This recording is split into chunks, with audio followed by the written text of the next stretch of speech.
Halo, mari kita lanjut ke tujuan yang ketiga, yaitu bagaimana kita bisa memahami bisnis klien dan juga industrinya. Oke, mari kita lanjut. Oke, jadi di auditing standard itu require ya, the auditor to perform risk assessment procedure, ini risk assessment procedure to obtain an understanding of the client business and its environment. Untuk apa? To assess risk of material misstatement. Jadi di sini auditing standard itu ya meminta auditor untuk melakukan prosedur untuk penilaian risiko supaya bisa mendapatkan pemahaman atas bisnis klien. Buat apa? Nah, buat ini, buat kita bisa nanti menilai risiko salah saji dari laporan keuangan tersebut. The auditor identify and assess risk of material misstatement, whether due to fraud or error, based on an understanding of the entity and its environment including the entity internal control. Jadi di sini memang dikatakan bahwa pemahaman bisnis ini untuk mengetahui apakah terdapat risiko salah saji, baik itu merupakan dari fraud ataupun error. Dan juga kita juga melihat dari internal control dari perusahaan tersebut. Nah, kalau misalnya lemah, biasanya resikonya tinggi untuk salah sajinya. Oke, mari kita lihat dulu pendekatan strategi untuk bisa memahami entity bisnis ini. Oke, ini adalah ada 5. Nanti kita akan bahas satu persatu di slide-nya. Jadi ada 5 faktor ya untuk bisa atau 5 strategi untuk bisa memahami client business and industry. Pertama adalah industri dan external environment, kedua adalah business operation and process. Yang ketiga adalah management and governance, yang keempat adalah objective and strategy dari perusahaan. Yang kelima adalah measurement and performance dari perusahaan. Mari kita lihat yang pertama.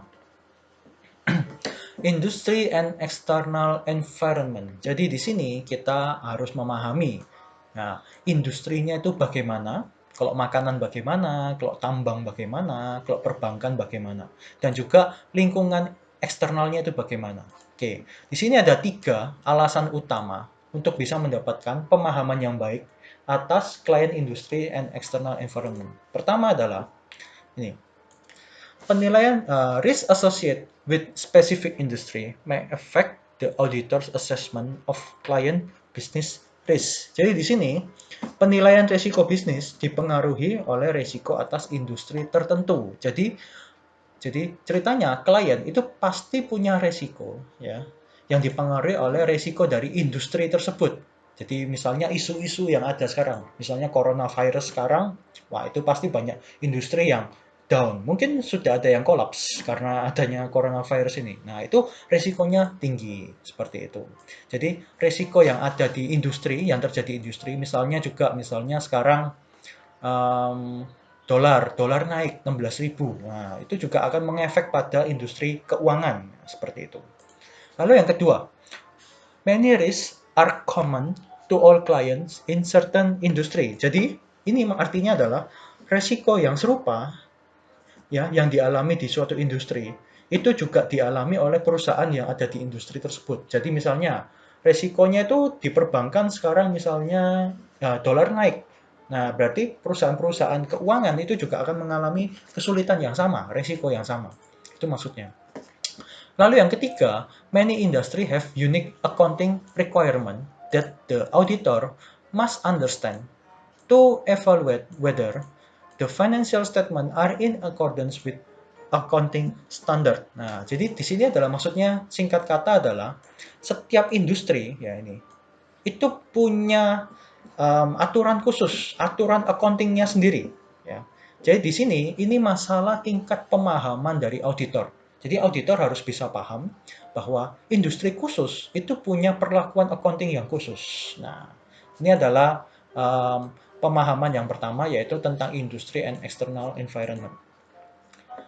Nah, lalu yang kedua tentang business operation and process. Nah, di sini auditor harus bisa memahami ya, proses bisnisnya itu bagaimana saja. Nih contohnya, source of revenue. Nah, pendapatannya itu dikarenakan apa? Sumber utamanya. Nah, terus kita juga harus memahami kira-kira customer-customer kunci, customer utama dan supplier utamanya itu siapa saja.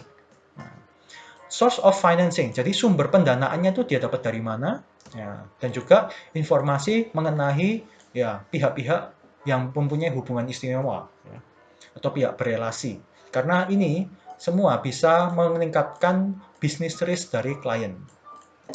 Nah, untuk bisa memahami operasi bisnis, biasanya auditor ketika datang ke perusahaan pertama kali, mereka melakukan ini, tour client facilities and operation, atau ceritanya gampangannya seperti jalan-jalan. Jalan-jalan ke lingkungan pabriknya, jalan-jalan ke gedung-gedung perkantorannya. Nah, di sini, touring ini bisa membantu dalam memahami proses bisnis perusahaan. Jadi misalnya perusahaan rokok. Nah, jadi kalian bisa melihat tuh bagaimana cara melinting rokok. Nah, terus bagaimana caranya apa? Memotong cukainya itu ya. Seperti itu. Jadi macam-macam. Lalu identify related party. Nah, related party ini sangat penting. Kenapa? Karena di dalam auditing standard itu mereka membutuhkan untuk melakukan pengungkapan di laporan keuangan. Jadi semua transaksi dari pihak berelasi itu harus diungkapkan di financial statement. Jadi, kita harus mengetahui siapa saja pihak-pihak yang berelasi. Nah, ini adalah mengenai pemahaman bisnis proses. Lalu yang berikutnya adalah di bidang manajemen and governance. Manajemen dan tata kelola. Governance itu tata kelola. Nah, di sini auditor harus bisa menilai filosofi dari manajemen dan juga cara bekerjanya mereka. Nah, di sini kita dituntut untuk bisa mengidentifikasinya dan kita bisa menilai resikonya daripada ini manajemen filosofi dan juga operating style. Nah, tata kelola sendiri ini meliputi dari struktur organisasi. Ya, jadi bagaimana job desk daripada masing-masing divisinya, board of director and the audit committee juga dilihat. Bagaimana efektif mereka melakukan pengawasan terhadap pihak manajemen. Lalu ada kode etik. Nah, jadi di sini setiap perusahaan itu pasti punya kode etiknya sendiri. Nah, salah satunya ini, khususnya kita mau melihat kode etik yang khusus kepada senior manajemen. Karena biasanya senior manajemen ini mendapatkan bonus-bonus tertentu. Jadi, kalau di dalam suatu perusahaan, kalau kita sudah mencapai level tertentu, biasanya ada bonus-bonus tambahan yang diberikan oleh perusahaan. Nah, di sini kita harus dapat mempelajarinya. Karena jangan-jangan nanti ada suatu permainan. Nah, seperti itu. Nah, auditor should have an understanding of the code of conduct, ya, kode etik, and investigate any changes. Nah, di sini. Lalu berikutnya adalah ini yang cukup penting yaitu minute of meeting atau ceritanya ini adalah notulensi. Ya. Notulensi dari apa? Dari rapat umum pemegang saham biasanya. Nah, di sini di notulensi ini biasanya banyak sekali ini important topic discuss, terutama kebijakan-kebijakan yang diputuskan pada saat rapat pemegang saham. Sehingga kita sebagai auditor itu harus meminta minute of meeting mereka. Kita harus meminta notulensi mereka. Nah, di sini. The auditor should read the minutes to identify matter relevant to the audit. Sehingga kita bisa mempunyai fokus audit terhadap ini, keputusan atau kebijakan yang mereka buat. Nah, seperti itu. Ini adalah tentang manajemen dan tata kelola. Lalu yang berikutnya adalah masalah client objective and strategy. Nah, di sini kita harus bisa mengetahui tujuan dan juga strategi yang diterapkan oleh klien di bisnisnya mereka. Nah, terutama yang berhubungan dengan ini, tingkat keandalan dari ini, financial reporting. Nah, dan juga yang berikutnya tentang efektivitas dan efisiensi dari operasinya mereka. Ini kalau gampangannya kita lihat dari flowchart-nya mereka. Bagaimana alur mereka, dokumen mereka, sampai dengan di-record oleh pihak akuntan. Lalu yang ketiga adalah tentang kepatuhan. Kepatuhan mereka terhadap hukum dan juga peraturan-peraturan yang ada. Ini harus dipahami. Nah, ya, jadi keandalan atas financial reporting, efektivitas dan efisiensi atas operasinya mereka atau flowchart-nya mereka itu, ya. Terus masalah kepatuhan terhadap hukum dan peraturan. Nah, business risk can arise that threaten management objective. Nah, knowledge of management objective and strategy help the auditor to assess client business risk and the risk of misstatement. Jadi sekali lagi, ini masalah risk of misstatement, salah saji. Jadi kalau kita bisa memahami client objective and strategy ini, ya, berarti nanti kita bisa menentukan fokus audit kita. Ini yang penting. Jadi misalnya mereka ternyata punya strategi di bagian misalnya penjualan. Wah, misalnya beli 3 gratis 1. Nah, apakah kita harus memastikan apakah memang itu benar-benar ditetapkan? Seperti itu contohnya. Jadi untuk client objective and strategy ini untuk masalah menjadi fokus audit kita. Lalu yang terakhir masalah pengukuran dan performance. Jadi pengukuran dan kinerjanya mereka.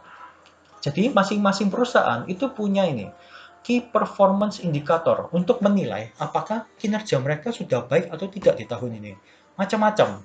Macam-macam. Ini contohnya, mereka mengevaluasi dari hal ini, market share, pangsa pasar, sales per employee, ya, penjualan yang dihasilkan per staffnya berapa, unit sales growth, ya, pertumbuhan penjualannya per unit, terus mungkin website visitors, ini biasanya online-online, same store sales, jadi penjualan yang terjadi di toko yang sama itu bagaimana perkembangannya. Sales per square foot, ya, square foot ini ceritanya seperti meter persegi. Nah, jadi di sini adalah contoh-contoh pengukurannya. Jadi di sini kita juga akan mengevaluasi bagaimana dengan pengukuran mereka. Apakah mereka tiba-tiba mendapatkan market share yang besar? Wah, jangan-jangan ada sesuatu. Nah, itu bisa menjadi fokus audit kita, ya. Jadi di sini tingkat pengukuran ini bisa menjadi fokus audit kita. Kalau misalnya kita melihat misalnya ini, sales per employee-nya tiba-tiba naik drastis 2 kali lipat. Nah, kita harus benar-benar mengaudit, melihat kenapa bisa naik 2 kali lipat. Ya, seperti itu. Lalu ini penjelasan terakhir, if the client has set unreasonable objective, especially when employee are incentive to meet performance goal, there may be an incentive for aggressive accounting with increase the risk of financial statement. Ini adalah contoh misalnya, ternyata kalau jika klien menetapkan tujuan yang tidak masuk akal, khususnya yang ngomong tentang ini contohnya ya, masalah insentif atau pemberian bonus. Nah, pemberian bonus ketika mencapai suatu goal, suatu tujuan. Ini biasanya dilakukan oleh para manajer tingkat atas. Misalnya, biasanya manajer itu uh, bonus bonus jika misalnya mereka mencapai omset tertentu. Nah, ini bisa dimanfaatkan oleh para manajer itu. Mereka bisa saja, ya, di sini bisa terjadi fraud, masalah meningkatkan, ya, meningkatkan nilai penjualan, ya, fiktif. Nah, seperti ini. Ini harus hati-hati seperti itu. Ya, oke. Jadi ini adalah penjelasan daripada pemahaman bisnis klien dan industri. Sampai jumpa di pertemuan berikutnya.